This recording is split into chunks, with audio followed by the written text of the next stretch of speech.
जय श्री राम भक्तों, हनुमत साधना चैनल में आपका स्वागत है। रक्षाबंधन का महत्व। रक्षाबंधन का पर्व विशेष रूप से भावनाओं का त्योहार है।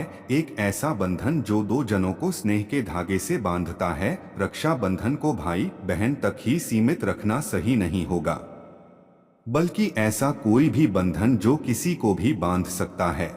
भाई बहन के रिश्तों की सीमाओं से आगे बढ़ते हुए यह बंधन एक भाई का दूसरे भाई को, बहनों को आपस में राखी बांधना और दो मित्रों का एक दूसरे को राखी बांधना, माता पिता का संतान को राखी बांधना हो सकता है। रक्षाबंधन की कहानी। हिंदू मान्यताओं के अनुसार जब राजा बलि ने अश्वमेध यज्ञ करवाया था, तब भगवान विष्णु ने वामन अवतार लेकर राजा बलि से 3 पग धरती दान में मांग ली थी। राजा ने 3 पग धरती देने के लिए हाँ बोल दिया था। राजा के हाँ बोलते ही भगवान विष्णु ने आकार बढ़ा कर लिया है और 3 पग में ही पूरी धरती नाप ली है और राजा बलि को रहने के लिए पाताल लोक दे दिया। तब राजा बलि ने भगवान विष्णु से एक वरदान मांगा कि भगवान, मैं जब भी देखूं तो सिर्फ आपको ही देखूं। सोते जागते हर क्षण मैं आपको ही देखना चाहता हूं। भगवान ने राजा बलि को ये वरदान दे दिया और राजा के साथ पाताल लोक में ही रहने लगे। भगवान विष्णु राजा के साथ रहने की वजह से माता लक्ष्मी चिंतित हो गईं और नारद जी को सारी बात बताई। तब नारद जी ने माता लक्ष्मी को भगवान विष्णु को वापस लाने का उपाय बताया।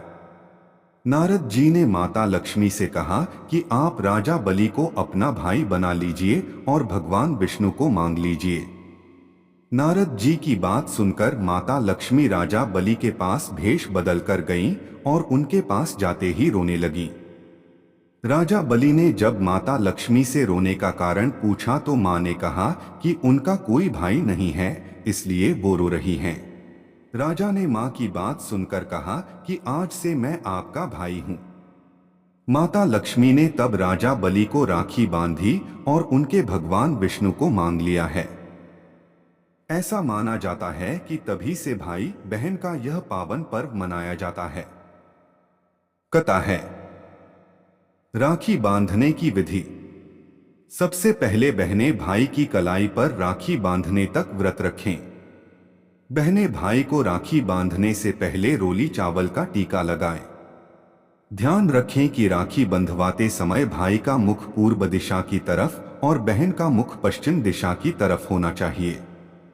फिर बहनें घी के दीपक से भाई की आरती उतारें तथा फिर आंखें बंद करके भाई की लंबी उम्र की प्रार्थना करें। आखिर में भाई को मिठाई खिलाकर उसका मुंह मीठा करवाएं। अगर बहन बड़ी है तो भाई को उसके पैर छूकर आशीर्वाद लेना चाहिए और अगर भाई बड़ा है तो बहन ऐसा करे। जय श्री राम।